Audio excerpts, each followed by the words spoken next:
하나님께서 오늘 우리에게 주신 말씀은 고린도전서 15장 12절에서부터 19절 말씀입니다. 고린도전서 15장 12절에서부터 19절 말씀 우리 합독하겠습니다. 시작. 그리스도께서 죽은 자 가운데서 다시 살아나셨다 전파되었거늘 너희 중에서 어떠한 사람은 어찌하여 죽은 자 가운데서 부활이 없다 하느냐. 만일 죽은 자의 부활이 없으면 그리스도도 다시 살아나지 못하셨으리라. 그리스도께서 만일 다시 살아나지 못하셨으면 우리가 전파하는 것도 헛것이요 또 너희 믿음도 헛것이며 또 우리가 하나님의 거짓 증인으로 발견되리니 우리가 하나님이 그리스도를 다시 살리셨다라고 증언하였음이라. 만일 죽은 자가 다시 살아나는 일이 없으면 하나님이 그리스도를 다시 살리지 아니하셨느니라. 만일 죽은 자가 다시 살아나는 일이 없으면 그리스도도 다시 살아나신 일이 없었을 터이요. 그리스도께서 다시 살아나신 일이 없으면 너희의 믿음도 헛되고 너희가 여전히 죄 가운데 있을 것이요. 또한 그리스도 안에서 잠자는 자도 망하였으리니 만일 그리스도 안에서 우리가 바라는 것이 다만 이 세상의 삶일 뿐이면 모든 사람 가운데 우리가 더욱 불쌍한 자이리라. 아멘. 아시다시피 고린도전서 15장은 부활장이라고 합니다. 1절에서부터 11절은 먼저 복음에 근거하여 그리스도의 부활을 강력하게 증거합니다. 그리고 이어서 오늘 우리가 읽은 본문에서는 부활을 부인하는 것이 얼마나 심각한 것인지를 설명하고 있습니다. 어제 살펴보았지만 고린도는 국제적인 항구 도시였습니다. 다양한 국적의 다양한 문화와 사상이 공존하는 도시입니다. 물론 죽음과 그 이후의 세계에 대해서도 다양한 견해가 있었을 것입니다. 플라톤 철학에 받은 사람들은 영혼이 죽음을 통하여 몸으로부터 분리된다라고 믿었습니다. 또 에피쿠로스 학파는 에피쿠로스 학파의 영향을 받은 사람들은 죽음으로 한 인간의 존재가 완전히 끝난다라고 보았습니다. 또 신비한 이방 종교인들은 신과 연합하여서 이 세상에서 행복한 삶을 얻고 죽음 이후에도 영원한 그러한 지속된 삶을 얻을 수 있다라고 보았습니다. 이러한 다양한 견해가 있지만 그 중에서 고린도 교회를 비롯한 초대교회에 상당한 영향력을 끼친 것은 바로 육은 부정한 것이고 영은 깨끗한 것으로 여기는 이원론적 사상과 그로 비롯된 영지주의였습니다. 그들은 예수님의 부활도 몸의 부활이 아니라 영의 부활로 보았습니다. 고린도 교인들은 예수님의 부활을 믿었지만 일부 부활에 대해 믿지 않거나 믿어도 잘못된 믿음을 갖고 있었습니다. 그러한 믿음을 갖게 된 것은 당시 통용되고 상식적인 철학과 풍조에 따라 부활을 생각했기 때문입니다. 바울은 당시 시대가 그렇다 할지라도 기독교의 핵심인 부활신앙을 부정하는 것을 가만히 보고 있지 않았습니다. 바울은 12절에 그리스도께서 죽은 자 가운데서 다시 살아나셨다 전파되었거늘이라고 말하며 예수님의 부활을 다시 한번 강조합니다. 그리고 그 부활을 부인할 때에 초래될 4가지의 결과에 대해 설명하면서 부활을 증거하고 있는 것입니다. 다시 고린도 교인들처럼 여러분 우리 역시 이 시대를 지배하고 있는 사상과 가치관에 올려 신앙의 뿌리가 흔들리지 않는지 점검해 보아야 합니다. 교회가 세워진 이래로 교회는 세상적인 사상과 풍조, 잘못된 가르침으로부터 도전을 받았고 그때마다 응전을 하였습니다.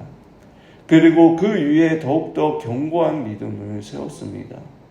여러분 서신서를 보십시오. 이단들로부터 진리가 무엇인지, 예수님의 가르침이 무엇인지, 구약이 의미하고 있는 것이 무엇인지, 실제로 구체적으로 어떻게 그리스도인들이 살아야 하는지를 가르쳐주고 있습니다. 즉 배움이라는 그 과정을 통해 믿음을 지키며 그 믿음의 유산을 전수해주고 있는 것입니다. 오늘날에도 우리 자녀들에게 또 그리고 믿음이 연약하고 복음을 알지 못하는 자들에게 복음을 들려주고 가르쳐야 하는 이유가 여기 있습니다. 고린도라는 도시가 이혼론에 사로잡혀 있을 때에 몸과 영혼은 하나이며 거룩한 것이고 마지막 날 몸과 영혼 모두 부활한다라고 바울이 가르쳐 주었듯이 오늘 우리에게 있어서 진리와 대치점에 있고 강력하게 우리를 사로잡고 있는 아마도 오늘날 인생에 있어서 최고의 목적인 그 물질을 통한 성공과 행복을 우리는 어떻게 생각해야 되며 또 무엇을 말해야 되는지를 깊이 고민해야 하는 것입니다. 심지어 오늘날 하나님의 말씀을 포장하여 교회 안에서도 성공과 행복을 부추기고 있지 않습니까? 하나님께서 우리에게 온전히 계시해 주신 말씀을 통해 이러한 세속적인 가치관에 흔들리지 않고 더욱더 깨어 옳고 그름을 분별하며 우리는 살아가야 하는 것입니다. 바울은 고린도 교회의 문제를 피하지 않고 그들에게 왜 부활이 사실이며 진리인지를 논리적으로 설명하고 있습니다. 그 내용을 보면 첫 번째로 바울이 부활이 없으면 복음 선포가 헛것이고 또 우리의 믿음도 헛것이라고 말합니다. 14절에 그리스도께서 만일 다시 살아나지 못하셨으면 우리가 전파하는 것도 헛것이요 또 너희의 믿음도 헛것이며, 여기에서 헛것은 헬라어로 케네소스라는 단어입니다. 내용이 없는 헛된 공허한의 뜻이 있습니다. 부활이 없다면 복음 자체는 물론 그리스도의 믿음과 그 내용 또한 거짓이고 아무런 효력이 없다라는 것입니다. 오히려 다른 종교와 마찬가지이거나 그런 모조품에 지나지 않는다라는 것을 말하고 있는 것입니다. 둘째로 부활이 없으면 사도들은 거짓말쟁이라고 말합니다. 과거 웅변가들은 자신들의 주장을 살피며 소위 인정받고 부와 명예를 가지기 위해 활동했습니다. 그러나 바울과 사도들은 자신의 성공을 위한 것이 아니라 진리를 위해 행했습니다. 15절에 이렇게 말합니다. 또 우리가 하나님의 거짓 증인으로 발견되리니 만일 복음, 즉 예수님이 십자가에서 죽으시고 부활하셨다라는 그 복음의 기초가 없다면 여러분 고린도 교회는 세워지지 못했을 것입니다. 바울은 거짓을 통해서라도 고린도 교회가 유지되고 세워지는 것이 아니라 그들이 거짓이 아닌 진리에 근거하여 그들의 생각과 삶이 변화되기를 원했습니다. 그렇게 사도들과 증인들이 보고 들은 바 예수께서 죽으시고 부활하셨다라는 것을 담대히 증거하는 것입니다. 세 번째로 부활이 없다면 여러분 죄에서 벗어남이 없다라고 말합니다. 17절에 그리스도께서 다시 살아나신 일이 없으면 너희 믿음도 헛것이요 너희가 여전히 죄 가운데 있을 것이요 라고 말합니다. 부활이 없다면 그리스도의 죽음이 지니 구원과 속량도 또 자유와 승리도 없는 것입니다. 우리의 죄의 삭신 죽음을 죄가 없으신 예수 그리스도께서 우리를 대신하여 십자가에서 화목제물이 되셔서 하나님 아버지께 죄의 값을 치르셨습니다.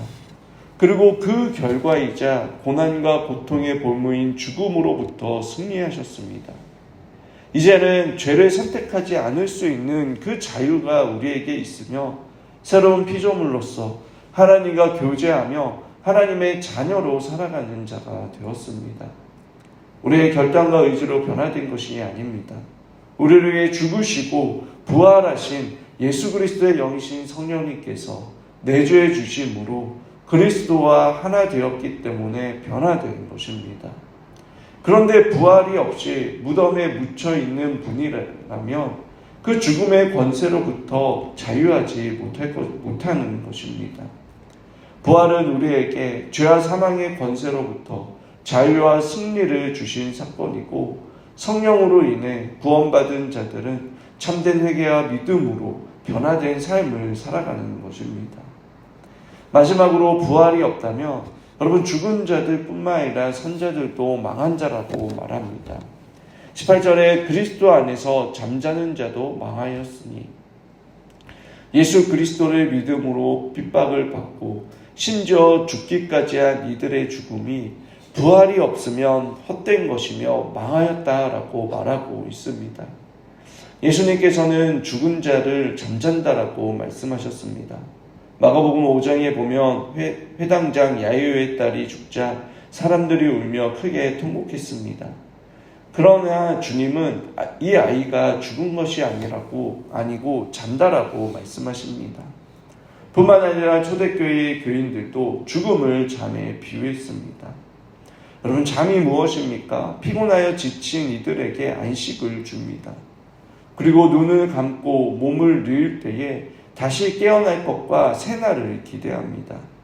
즉, 부활은 믿는 그리스도인들에게는 죽음이 끝이 아니라 영광 중에 하나님을 대면하여 보게 될 영광스러운 날이며 영원한 생명과 하나님의 기업을 받는 영광스러운 날입니다. 그렇게 신자는 죽음을 두려워하지 않습니다. 죽음을 두려워하지 않으니 여러분, 세상이 감당하지 못할 그 믿음을 가지며 하나님께서 원하시는 그 뜻대로 살아갈 수 있는 것입니다. 바울은 19절에 만일 그리스도 안에서 우리가 바라는 것이 다만 이 세상의 삶일 뿐이면 모든 사람 가운데 우리가 더욱 불쌍한 자인이라 라고 말합니다. 만약 부활이 없이 이 세상의 삶이 전부라면 절제할 이유가 없습니다. 이 세상에서 누릴 것을 최대한 누리고 즐기면서 살면 됩니다. 부활이 없으면 영생의 소망도 없기 때문에 이 땅에서 고난과 고통을 감내하며 살아갈 필요도 없습니다. 오히려 자기 희생과 섬김과 봉사를 하며 하나님의 영광을 위해 살아가는 사람이 미련하고 불쌍한 사람인 것입니다. 그러나 여러분, 부활은 꼭 있습니다. 우리는 부활을 믿는 사람들입니다. 예수 그리스도께서 직접 보여주셨고 사도들과 수많은 사람들이 목격했습니다. 그리고 증인이 되었습니다. 예수님께서 십자가에서 죽으시고 부활하심으로 하나님의 아들이심을 증명하셨듯이 그들 역시 부활의 증인으로 순교함으로 예수님의 부활을 증거하였습니다. 저와 여러분 역시 거듭난 자라면 부활의 증인들입니다. 지식으로 예수님의 부활을 인정하는 것이 아니라 실제로 영적인 부활을 경험함으로써 부활의 증인된 자들입니다. 거듭나기 전 우리는 영혼이 죽었다라는 사실조차 모른 채 살았던 자들입니다. 그러나 성령께서 우리에게 구원의 은혜를 베풀어 주심으로 예수 그리스도와 연합하여 새 생명을 얻고 새로운 신분과 정체성을 가지며 살아가고 있지 않습니까? 그렇게 우리 역시 부활의 증인인 것입니다. 담대히 복음을 증거하며 죽음을 두려워하지 않고 세상을 거스르며 살아갈 수 있는 자들입니다. 이 땅의 삶이 전부가 아니기에 부활을 소망하며 이 땅의 영광과 비교할 수 없는 장차 임할 영광이 우리 앞에 있기에 여러 가지 고난과 어려움, 시험 앞에서도 흔들리지 않고 믿음을 지키며 살아갈 수 있는 자가 되었습니다. 말씀을 정리하겠습니다. 바울은 교회 안에 예수님의 부활을 의심하고 부인하는 자들을 향해 부활을 부인하는 것이 얼마나 심각한 것인지를 이야기를 합니다. 부활을 부인하면 복음도 헛것이고 사도들의 거짓말로 만드는 것이라고 합니다. 또 부활이 없으면 죄에서 벗어나지 못하고 죽은 자나 산 자나 모두 헛되고 망한 자라고 말하고 있습니다. 그렇게 예수 그리스도의 부활 신앙은 기독교의 핵심이며 우리 역시 부활의 증인으로 살아가야 한다라고 말합니다. 오늘 우리에게 주신 이 말씀을 기억하며 우리 역시 부활 신앙을 통해 흔들리지 않는 믿음을 가지며 이 세상 속에서 하나님의 말씀에 따라 살아가길 바랍니다.